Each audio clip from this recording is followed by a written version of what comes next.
ఓం శ్రీ మాత్రే నమః. బహు సుందరమైన బ్రహ్మ ఆలయము. కోనేరు మధ్యలో బ్రహ్మదేవుడి ఆలయము. చతుర్ముఖ బ్రహ్మలింగేశ్వర స్వామి. ఆయన సృష్టికర్త. త్రిమూర్తుల్లో ప్రథమ స్థానము. ఆయన బ్రహ్మదేవుడికి పూజలు చేయటం అరుదు. ఆలయాలు ఉండవు. భృగు మహర్షి శాపం కారణంగా భూలోకంలో బ్రహ్మదేవుడికి ఆలయాలు ఉండవని, పూజలు జరగవని పురాణాల ప్రకారం చెప్తారు. అయితే కాశీ, రాజస్థాన్లోని అజ్మీర్కి దగ్గరలోని పుష్కర్లో బ్రహ్మదేవుడికి ఆలయాలు ఉన్నాయి. ఇక మూడవది మన రాష్ట్రంలో ఏకైక ఆలయము గుంటూరు జిల్లా చేబ్రోల్లో ఉంది. ఇక్కడ చతుర్ముఖ బ్రహ్మ లింగేశ్వర స్వామి ఆలయాన్ని రెండో కాశీగా చెప్తారు. శివలింగం చుట్టూ బ్రహ్మ 4 ముఖాలతో ఉండటంతో ఆలయానికి విచ్చేసిన భక్తులు ఒకేసారి శివుణ్ణి, బ్రహ్మదేవుణ్ణి దర్శించుకొని అనుభూతి చెందుతారు. పర్యాటక ప్రదేశంగా అభివృద్ధి చెందటానికి అన్ని అవకాశాలున్న ప్రదేశము. ఈ 1817లో రాజా వాసిరెడ్డి వెంకటాద్రి నాయుడు నిర్మించారు. పెద్ద కోనేరును తవ్వించి దాన్ని ఆలయాన్ని నిర్మించి బ్రహ్మదేవుణ్ణి ప్రతిష్ఠించారు.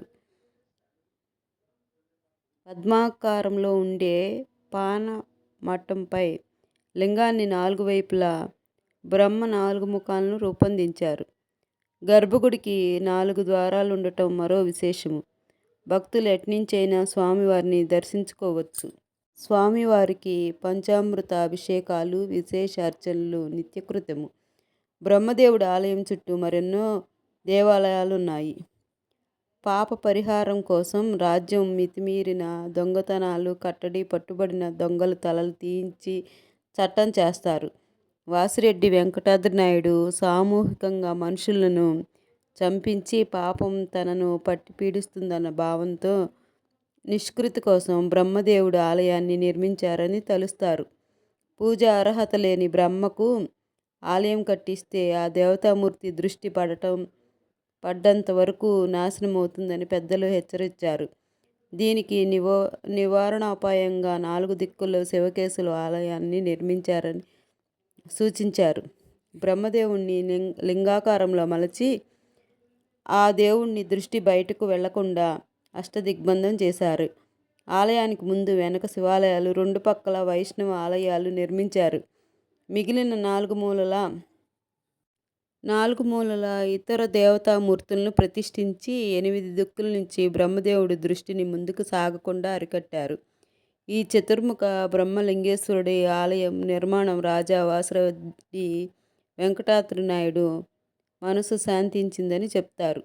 ఈ ఆలయ ఉత్సవము, దీపారాధన, నైవేద్య కైంకర్యాలకు దేవదాసీలు, భజంత్రీలు, అర్చకులకు వగైరాలకు మాన్యాలను ఆయన సమకూర్చారు.